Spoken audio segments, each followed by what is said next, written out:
we should start however we want to start. So can I pop this open, man? Yeah. Hey, pop it open right now. You get a drink? Did you get a drink? I got a drink. I got 2 drinks. Yeah, I'm monstered up right now. I'm going to chug this here. Cheers. Cheers. Dem boys. Cheers. Montalvo boys. Damn, you made that one look pretty good. That's because this podcast is brought to you by Liquid Death. Today's flavor, severed lime, naturally flavored sparkling water. And everybody says the same thing when they see it. Like, are you drinking? I'm like, no, it's just water. Yeah. All right, so then second in the chamber is Ghost. Ghost. So let me just chug this one real quick. Y'all can talk about yourself. What are we talking about today? Today we're just trying to figure out I guess this guy's actually feeling a little bit better, so that's good. There you go. You got talking to the microphone. I forget about this. We were reminiscing about some old bands from Corpus Christi. Oh, yes. IH5. Cody. Cal Allen representing Cody Carney. I saw them at Texas A&M. We used to have them play some festivities for us. We were talking about the Blue Ghost. I don't know if you remember the Blue Ghost. Was that a club or was that the Lexington? The bar by the Lexington. Yeah, it was a bar right in front of Lexington. I forgot about that. I was like, wait a minute, isn't that the Lexington? So we were kind of putting everything together. I think I was at a party that his fraternity threw. Sure. That his fraternity threw. He's like, technically the fraternity didn't throw it. Uh-huh. Okay. His fraternity was at. We can't get in trouble now. It's been like 20 plus years. So nobody cares, man. We're not gonna manage you. Just tell the story. We had some fun. I think it's funny you mentioned that band. So when I started at A&M Corpus Christi, I remember going with my buddy Scott, and at the time I went to Del Mar. So when I went to Del Mar, like all the cool kids went to A&M. Like, ooh, we go to A&M. I go to Del Mar. I didn't even know what A&M was, which is really weird. I had no idea it was out there. So like when I was in school. Wasn't it Corpus Christi University at the time? Maybe. But up until, I want to say, 97, 98. Oh, I never knew that. I thought it was always called Corpus Christi TAMU University, and then they got... A&M bought it? CCU. Yeah. Oh. So I'm just messing with my headphones. Yeah. So when we finally had a friend, Scott, right? He's like, hey, you got to come to A&M. There's going to be like a party tonight. I was like, cool, college life. I mean it. Like, I was like, oh, right. What are we going to... I pictured like, at the time, Van Wilder was real big. Yeah. So I was like, whoa, it's going to be like festival, ACL. And when we got there, it was pretty impressive. Like, they didn't have a lot of the buildings they have now. So, like, it was just field. And I remember they had a stage set up, and IH5 was playing. I was like, whoa, y'all got bands coming to your school just to play in the field? I was like, this is pretty cool. It's funny. I remember my first experience at a band in A&M Corpus was, he was a country singer. Like a big singer? Does he still sing? He wasn't big then, but he got big for a while. Now I can't remember. Is it like a Randy Rogers or Roger Craig? Like Robert O'Keefe. Pat Green? Pat Green. It was really? Pat Green, yeah. And I didn't really listen to country music, and like everybody was going crazy over him. And then next thing I know, he's playing like Concrete. He's playing the Houston Rodeo, like just within a year or two right after that. So I'm pretty sure those guys don't. I don't think he was big then. I don't think they do any concerts. Yeah, but I'm saying they don't do concerts anymore, right? Nah, not at all. If you go to A&M, are y'all still having concerts? We'll play. Yeah. All right, so first thing we're going to talk about today, the reason I brought y'all in, introduce yourselves, by the way. Abel Encinia. And who are you? What do you do here? I'm a real estate agent here at the Mirabal Montalvo Associates, part of the Montalvo team. Okay, and you, sir? James Rivera. What do you do here? 39 years old, cancer. It's not Tinder, bro. They can't swipe on the screen. Swiping right. Also a real estate agent here with Mirabal Montalvo, also part of the Montalvo team. Cool. So y'all Mexicans, right? I think so. Did y'all see this? This is what I want to talk about first. Yeah. So I sent everybody this morning, and I posted it. And when I posted it, I don't know if y'all saw it. I put it on Facebook, and I just put morning and a little box of popcorn because I knew it wasn't going to be like, yay! Mm-hmm. It was going to be a, hey, wait a minute. Because if you read it, Bank of America announces 0 down payment, 0 closing cost mortgages for Black and Hispanic first-time home buyers. Residents in select markets like Charlotte, Dallas, Detroit, Los Angeles, and Miami neighborhoods will be the first to be offered the program. Now, initially seeing that, when I first saw it, I was like, cool, because we're in real estate. Right. And it's like, cool, if I can help someone get a program that helps them pay the down payment, awesome. But then I was like, let me sit back. Okay, hold on. If I'm the consumer or the buyer and I read that and I'm not Hispanic or Black, right? It's kind of like, well, wait a minute. What about us? What about us? As a former mortgage lender, I'm like, how are you all able to even So that's why I wanted that? to talk to you all about it because one, how do you get around that? And James is from a finance background. And then two, Abel's been Hispanic his whole life. Yeah, so pretty much most of it, yeah. So here's going back to like college. When I went to Del Mar, I remember going upstairs at Del Mar Community College. I keep saying Del Mar. Del Mar's community college, for those who don't know, here in Corpus Christi, Texas. And when I would walk upstairs, there was like the financial office, right? And there's always like long lines. Yeah.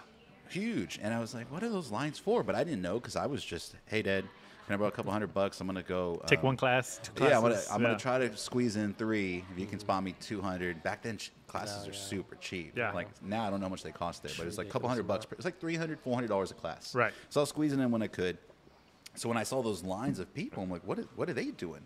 And it was financial aid, and I never tried. But then like a year later, a buddy of mine, I don't remember his name. I know he's Hispanic because he said, hey, you should check out the Hector Chavez grant. I'm like, what's that? And you know what that is? No. Basically, it was a grant for like $500, and they'll pay towards your school. And I was like, really? Because I knew, I was like, hey, they're taking out loans. I don't want to take out loans. But if someone's just going to give me $500 on Mexican, let's sign me up. So I did it. So when I first read this, that's kind of what I thought of. But then you read a little deeper into it. I mean, James, you probably read it longer than I did, and you probably know more than I did. So how is this something that can help people, and how are they allowed to say, hey, if you're only this or this, we can help you? Well, the only thing that I read were kind of the negative aspects of it. And again, it's concerning for fair housing regulations, right? You're not allowed to approve or deny based on color, race, sex, things like that. So seeing this just up front, what would be the difference between just offering a blank zero payment or zero down payment loan? Why does it have to be towards these people? Now, it almost kind of raises a flag up. Like, why, like you said, why would you even say it that way? Just say first-time home buyers. My understanding is that they already got in trouble for discriminating against Hispanic and blacks. So this is like, I'm sorry? This is like, oops, my bad, here we go, we're going to make it up. Like, supposedly they denied like 90% or 90% of their denials in certain areas were Hispanic and blacks. Like, that's a denial. Huge disproportion. So somebody had to go look. And yeah, so everybody always asks, like, well, why do they even ask that on the applications? Why do you have to mark whether you're, what your race is, what your ethnicity is, what your sex is? Well, they track things like that to make sure you're not being discriminated against. Because somebody can assume based on your last name you're this gender, or you know what I mean, you're this, nationality. So like from the business side of it, of a lender, I would think, and this is with a lot of places, because there's a lot of places, not just banks, that ask you that, and schools, and I think it's more for their marketing. Like, hey guys, we realized that last quarter we had this many people register, or this many people come through the doors, and they were all A, right? And we didn't get any B's or C's or D's. What's up? Are we not appealing to B, C's, and D's? Fill in the blanks with B, C, and D's. Right. Yeah. Or is it we're not in the right areas, or we don't want anybody to think we don't like B, C's, or D's, right? So that's kind of hard that they have that. So when I read that, going back to a while ago, like, I thought, okay, cool, but what's the reason for, like you said, why now are you saying, hey guys, by the way, we're doing this just for this specific group? I mean, I think they messed up by marketing it that. I don't know if that, again, is because they were trying to backpedal and say, oh, we messed up previously, so now we're trying to make up for it. Well, when I read the article, it said, and this is on, NBC News. It was on different places. This is something that just came out yesterday. Yesterday was the last day of August 2022, if you're listening in the future. And it's certain neighborhoods, so it's not everywhere. So don't run to Bank of America right now. I saw like a TikTok where it's a realtor. He's like, me, when I find out that Bank of America is giving people that are black and Hispanic loans, and he's like running across traffic, like going into the bank. So it's not everywhere. It's only certain markets. But the comments were divided, obviously. It's people that are like, sweet, tagging their friends. And I could tell by their last names that they were of Hispanic descent. Right. And like, our time's now. This is us. We up. Let's go. Yeah. And then I saw someone, of course, not of that descent, saying, well, what's up? How come that seems racist, or that seems wrong?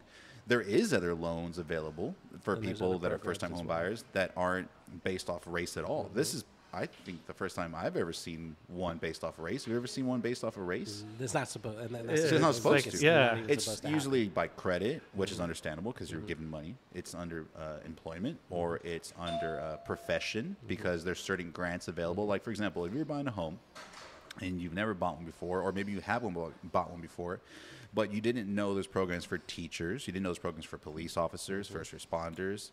Homes for Heroes is kind of those. Who else have I seen? Those are kind of like the big ones. Veterans, of course, veterans the VA loan. So there's all these different categories that you can fall into, despite what race is, and you can get, you can apply for, and if you get approved, then again, there's funds set aside by organizations that are in the nursing programs or in those departments. So is this something you think where like a bunch of people that worked for Bank of America that are Hispanic are like, what about us? Let's go. And they put it together. It is because that's the only way that I can't say it's like allowed, but it doesn't make sense. It doesn't make sense. It's a head scratcher because it seems like instead of like fixing a problem like James said it might be doing, it seems like it's opening creating up a bigger problem. Yeah. Like, hey. So I think what I want people to understand, and that's why I wanted to talk to y'all today about it. Obviously, we can talk about anything we want when it comes to like buyers. This is just something top of mind because one, when people see that and they have no idea how it works when you buy a home, they're just like, oh, well, I'm not Mexican or black. I guess I can't buy one now. So I guess there's no help for me. And one, no, that's not true, obviously.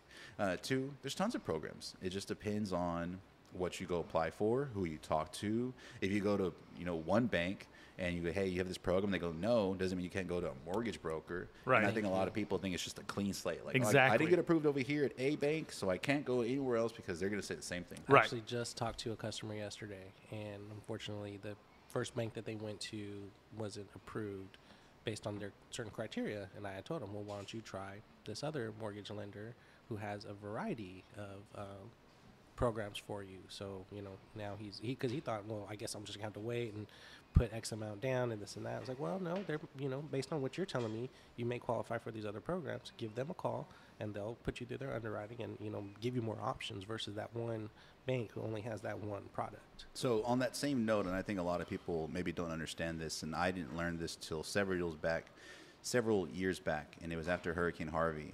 After Harvey happened, we actually officed with Claudia at Home Source for a little while. And so I got to kind of see a little bit more behind the scenes, and they were like, hey, check this out.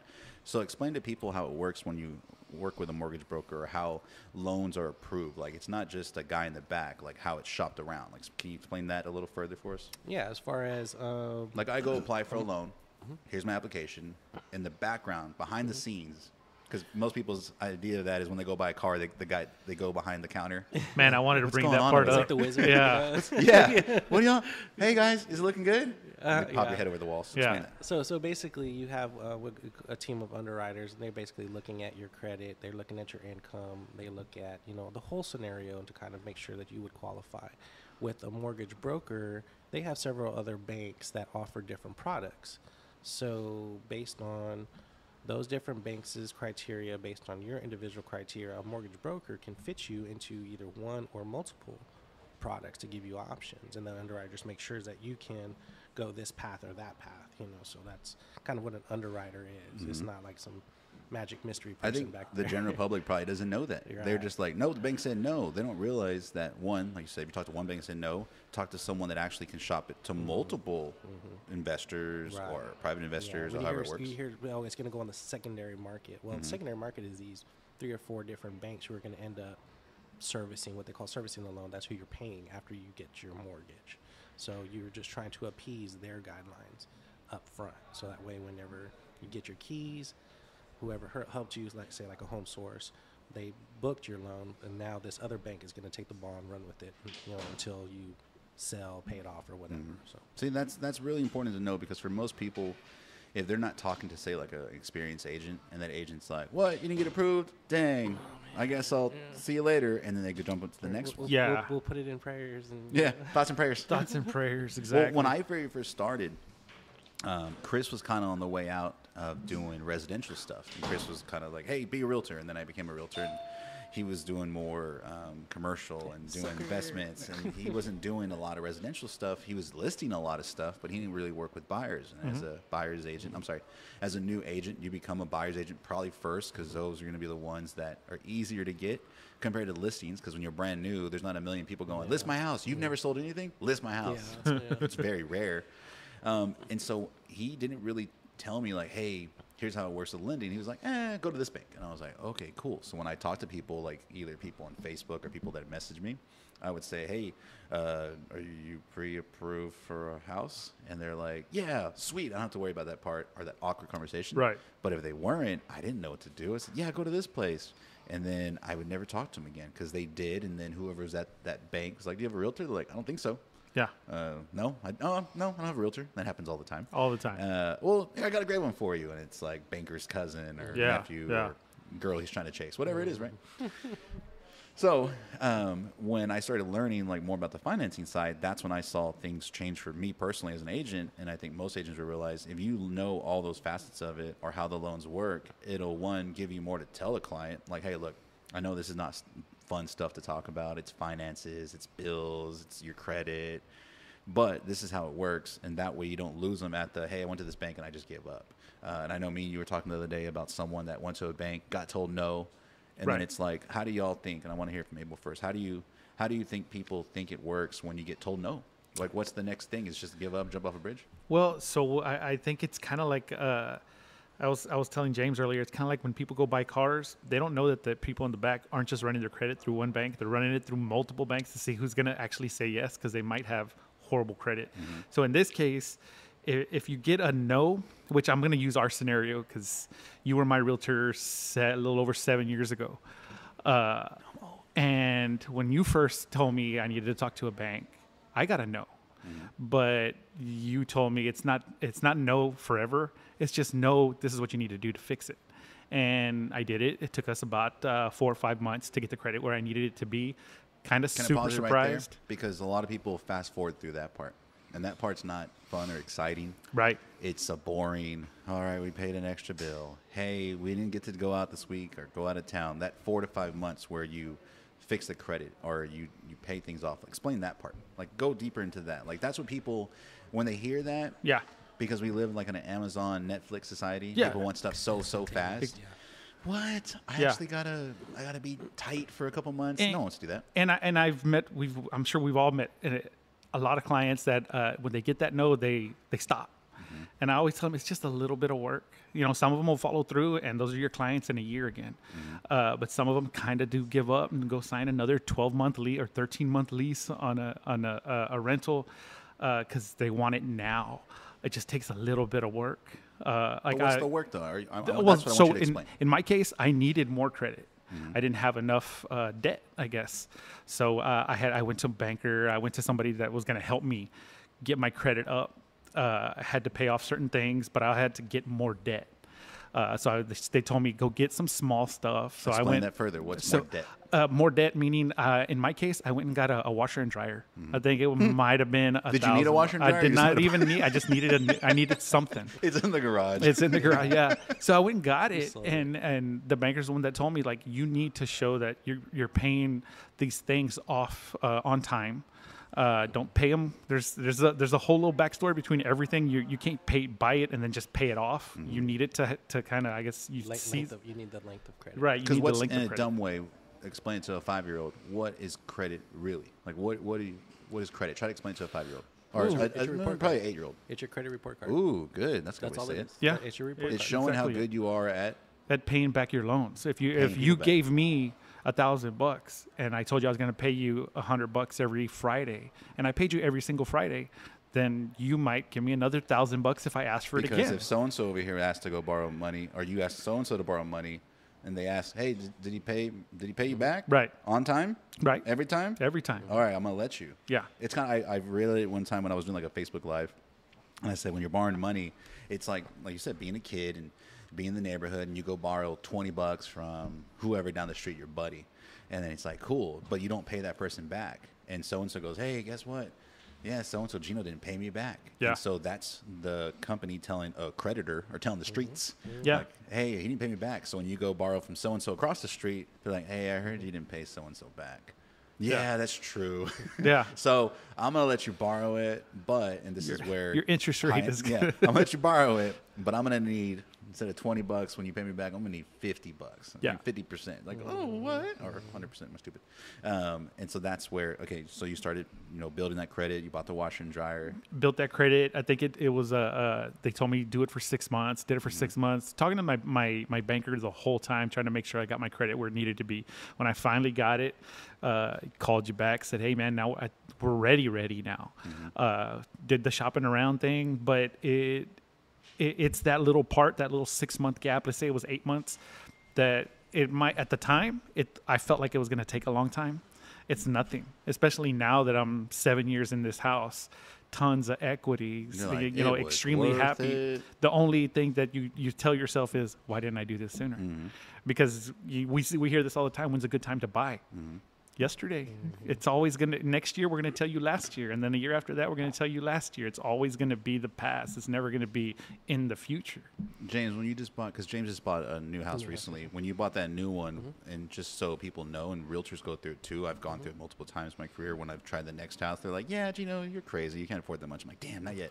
On this last one, if you feel free to be honest if you want, when you initially went and got the application, were you approved right off the bat, or there's things you got to work on? Oh yeah, no, there were some things I needed to do because we're self-employed. Why didn't you just give up? Oh, and because just forget about it. I wanted that house. I mean, you when you're buying a big asset like that or something that you know is going to benefit you in the long run, you don't just give up. You got to see the finish line, right? You have to. I mean, this what I was doing was part of an ender or a longer goal of mine. This was one of the steps to it.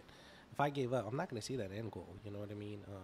Buying a house for a first-time home buyer, you're buying this house for your family or your future, you know, whatever it comes up. And you don't want to just be like, oh, well, now you can't do it right now. Oh, I guess I'm just never going to happen. You know what I mean? Like, you can't give up on that dream. Just like if you were going to school, your end goal is to get a good job. Maybe you get a C in one of the classes in your freshman year or something, you're just going to give up. Yeah, no, you're going to work harder, get that GPA up. You know, same thing with your credit, you know, same thing like that. Credit's going to go up and down. It's like, you know, that's just what it is. But you talk to your bankers, you talk to your, you know, knowledgeable real estate professionals, and they'll tell you what you need to do to get it up to where, you know, it can be achieved. That goal can be achieved. What you don't do is when you get told no, is go talk to Bob that works at your work. Yeah. You're like, hey, Bob, let me get approved. He's like, yeah, man. And half the time, it It's may not hard. even be, I got to try one time, and I got denied. Yeah. That was 30 years ago. That's why I it lived may at not home. even be credit. It could My be mom. your income based on, you know, the type of, like, if you're getting 1099, and then you got to report your income a certain way. That's a big one, too, here locally, yeah. where you have dudes that work in the oil field. And, Abel, you know what that's like. Yep. Where you have people that work self-employed jobs. Over the last couple of years, I've noticed a lot of people have either switched jobs or switched careers totally, like started a business. And so when I get people that go, hey, I filed this way, but it's only been 1 year. So I only got 1 year in my business. We're like almost a year and a half. What do I need to do? And there's a lot of different things that are involved, like you said, whenever you're getting approved. And so everyone's different. So just so-and-so said this, and, oh, yeah, I knew it. I'm not going to try either. Yeah. Yeah. Just because one person got denied, they could have been denied because of one thing. You could be denied because of another, or And you don't always hear the full story either. Right, you know, you don't know and- if like he's co-signed for his cousin's car. You Oh, don't know God, if don't like even his get me wife. started. And we on see that. it all. You see it all. And you see that, you know, somebody might have 6 cars. Yeah, their income looks great, but those are debts that they owe. And other banks will see my that and Diaz say, driver wait a is second, not you me. can't have It's not 6 mine, though. cars. Yeah, exactly. They say, I signed for my cousin. I signed for my brother. You sign for responsibility Yes, of it. but That shows you're up. you're responsible for that, so it goes as a debt.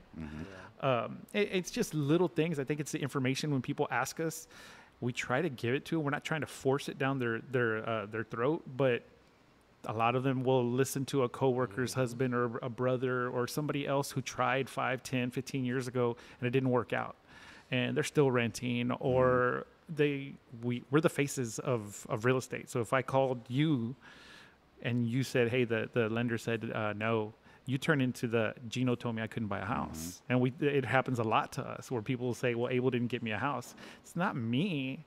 The credit needed to be built up. Certain things needed to be done. Your debt to income ratio might have been off. There's little things that we have to do. It's just a lot of people don't like to take that responsibility and would rather go buy a brand new $75,000 car because you can get it that day. Yeah. Your interest might be 15%, But I got it. but I got it. I remember back. Credit means get it, baby. I like that. I remember when I was younger and I would see people get certain cars and I'd be like super jealous. Like, how did they get that car? And as I got older and I saw the ability to get a car no matter what was just based off of, well, how much do you want to pay? Oh, yeah, we're going to get you on the interest rate. We're going to get you on this. And I just, the same thing that you said a while ago, you don't see that when people do that. You have no idea what's going on in someone's life or how much they sacrificed or how much they're, willing to bend on interest rate. And interest rate's a really important thing when you're buying a car because those rates can go, what's the legal amount? Like 21, 24%? Yeah. And people are like, yeah. Like I see people go buy a new car and I know they're paying a lot. And they were like, congratulations. I'm like, congratulations on what? Like, Ring the bell. nothing against buying cars. Yeah. But like you said, I know it's an easy thing to do. That's why people say, hey, why didn't you do this? I met a ton of dudes. They're like, I didn't get approved. Someone bought me a truck because the truck made me happy. Yeah. I got to put a lift on it. I've seen it. And it's a badass truck. And I love that truck. And that truck is like $100,000. And it's on because they were off $100 on their DTI. On debt to income. I mean, it's like, all you had to do is maybe pay down a credit card or wait 3 more months to pay down the existing vehicle you had, and then. But we are in that life now where it's immediate gratification. Well, you want it immediately. It's an instant, like Netflix, Amazon Prime. Like, do you ever order something online and it says like 5-7 day shipping? You're like, yeah. Even 2 days now, it's like, man, that's kind of long. Don't you think? This isn't Prime. Yeah. Am I a peasant? Yeah. What are y'all doing the 5 to 7 days? Are y'all just gonna make it? Amazon Prime will give me anything. I can get an elephant in 2 days on Amazon. Like, why can't I get it for me? Are you gonna make it? Yeah. He must be riding horseback to get it. Yeah. So when y'all were younger, and like we were talking about, college days earlier, did you ever hear anybody talk about buying houses? Was that a thing when you were younger? It was not. It was not. And that's something, I mean, I have an older kid. He's 24? Yeah, 24. Maybe 25. He's somewhere around there. Mm-hmm. He's older. So I try to tell him the stuff that I didn't learn. Back then. It just wasn't talked about. You never heard your dad's friends talking about, I just got another investment property or I got this. I didn't hear that. Maybe they were, but I never heard that. And I try to, just let them hear me. I'll have conversations and I'll even call my son over. Just listen, just understand it, because I learned it from you. Because when I first started in real estate, you would say, just listen, because you're going to learn a lot by listening to people. And I feel like the kids nowadays, they need to learn these things, because I didn't learn it. I mean, I got into real estate at an older age. I didn't learn these things. I always thought that I couldn't. I came from a small town. You just worked hard. You stayed at that job for 30 years, and you lived in one house forever. That's what Grandma did. Yeah, because that's what Grandma did. Grandpa did. That's what my dad did. I think that's I wouldn't say the problem, but I think with Hispanic culture, a lot of people don't like talking about money. It's just like, oh no, that's none of your business. You talking about anything else? Yeah. I mean, you can talk about, You talk about all your girlfriends. Yeah, all your baby daddies. Talk about medical stuff. But for whatever reason, money is like a faux pas. You just don't talk about it, and unfortunately, we grow up just from what we see, and what we see is money under the mattress, or making some bad financial decisions or something like that. We're not taught the right way to do things, or how to manipulate credit to get what you want, because credit is good, debt is good at a certain point, but we're not taught those things. And so I think when people, you mentioned a while ago, I don't mean to interrupt you, but you talked about we don't talk about money. There's a difference between talking about money when it comes to making smart investments, making smart choices with credit and debt, and hey, are you saving for this or da-da-da, and not, y'all, guess how much I made last week? Y'all, I had a killer year and I made this much. Like, no one wants to hear that shit. Yeah, that's the bragging part. That's the part that people think when people like, oh, they talk about money a lot. It's like, no, there's a difference between talking about money and then boasting just to boast because you feel like you need to say that. I have this and I have that. But the people that are like you said, like, hey, look, this is what I did to fix my credit. This like we're talking about money, but we're not saying like, oh, I made this much, this much. We're saying, hey, look, this is what I did. I got told no. Here's what I had to do. Hey, here's what I got approved for, and that wasn't right, so I had to go do this. And that's the way it should be when we say talk about money. It doesn't have to be boastful all the time. Yeah, and you just gotta be willing to listen, to learn. Yeah, because we're all gonna make mistakes. I had huge mistakes when I was young. I mean, huge mistakes. What would you say? When you say mistakes, do you mean like just financial mistakes? Financial mistakes, like extreme. Shoot, man. If I'm gonna be transparent here, I had my truck repossessed. I've had a repo. I remember looking outside and I was like, "Where's my truck?" And I only had 6 months left to pay it off. Luckily, the tow company, when I figured out who it was, I called them, and they were the ones who told me, hey, the company sees that they can probably make their money back plus some, so they want your truck now, even though you're close. So I ended up paying it all off that day. How many were you a couple months behind? Is that why? I was only like 60 days behind. Damn. Yeah. That's why I was confused. Was it financed through like a private dealership, or was it like a big dealership? It was a big dealership. Yeah, it was. Man. It was Nissan Financial or whatever 60 it was. days. Yeah, and it was crazy because So you didn't see it get towed off though, right? You just No, saw I didn't see it. Did you But think it got so stolen? I had a baseball game. I was a coach. I had a baseball game like that day, and I had all the equipment in there for my whole team, and my son's equipment. So my brother, I think it was my brother or my mom, drove me to the tow company. They let me pull everything out before, because I told them I don't. The bank's closed. I can't do anything right now. They said hurry up because it's scheduled for like 48 hours. It's going to be taken to auction. Did you just didn't believe it? I was just kind of like in awe. Like I'd never been through that before. Grabbed everything the next morning. I think I called in sick to work and took care of everything. Ended up getting it back. But that repossession, it shows. And Even though you paid them off the next day? even though I paid it off the next day, because Process you're the paperwork. yeah. Dang. But I think what happens now is the embarrassment of telling people things like that is like, we have to understand that we've all been through some crazy things in our life. Whenever people, some people just get embarrassed to let us check their credit because they know there might be at a 550. Bro, I was at a low 500 before. It just takes a little bit of time, a little bit Darth of Vader, effort. you're We breathing gotta into the mic. fix it. Sorry. I didn't want to tell you. We gotta be fix real, it. bro. Yeah, my bad. I didn't know if I was going too forward back. No, you're good. But I was like, is that Darth What do I do Vader? with my hands? I think you brought up a good point, and I don't know if you've ever felt that, James, but I've been to the department store. I've been to dealers or Foley's back in the day because I'm old. Yeah, me too. And I knew I had bad credit, but I still walked up, and I'm like, well, would you like to save 20% today? If you Let me try. I'm going to get denied. Let's go. Let's run it. And so they start running stuff in, and you're just there, and you're like, I know they're going to tell me no. I know they're going to tell me no. And then they're like, oh, and what's the famous thing they would always tell you? They won't tell you no. They won't tell you why. You'll get a letter in the mail. Yep. You're going to get a letter in the mail explaining why. It doesn't say here. I'm like, bitch, I know why I didn't get it. You're not the first person I try to get a card from. You got to walk those polo boots back to their shelf. Oh, I got it. Go put them back. Yeah. You would say the polos? The polo boots. You got to walk the polo boots back to the shelf. That's such a nice guy at Dillard's too. I like that guy.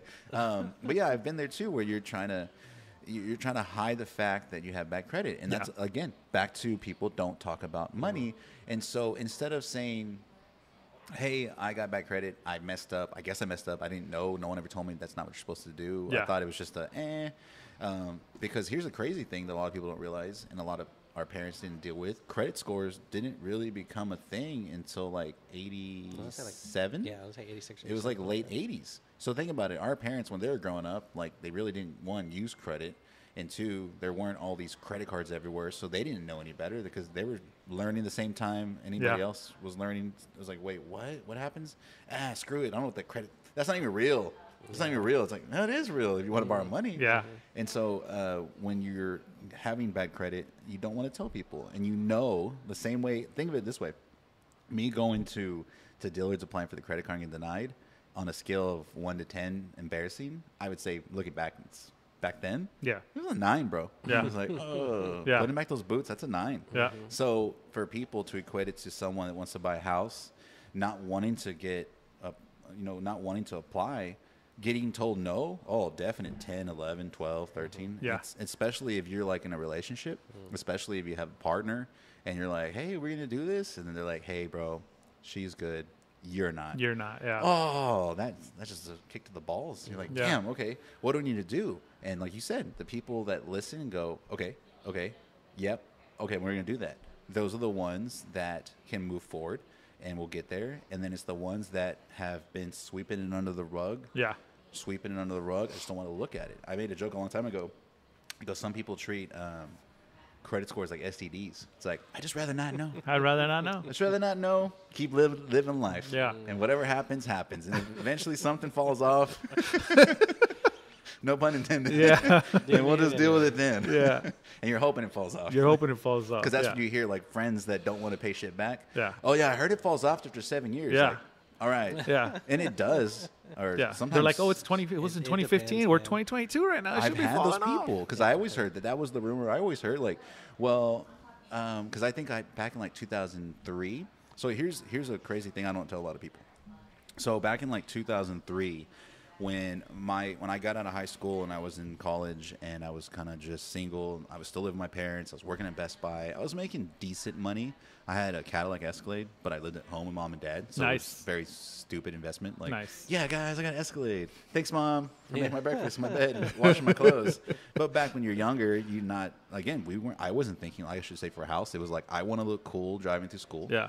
I want to rhyme. I want to look cool going to the club, going to Stingers. I want to look cool going out and seeing people and like, yeah. Will Ferrell and what's it called? What, Step Brothers? Yeah, no. Wedding Crashers. Wedding Crashers. Yeah, yeah. With me love. Yeah, so it's like back then you think, what was I doing? Anyways, the point of me saying that is I was living at home and my parents had made a business decision with relatives and it was going really well for a while where my parents were like, damn, things are good. We got a lot of money coming in.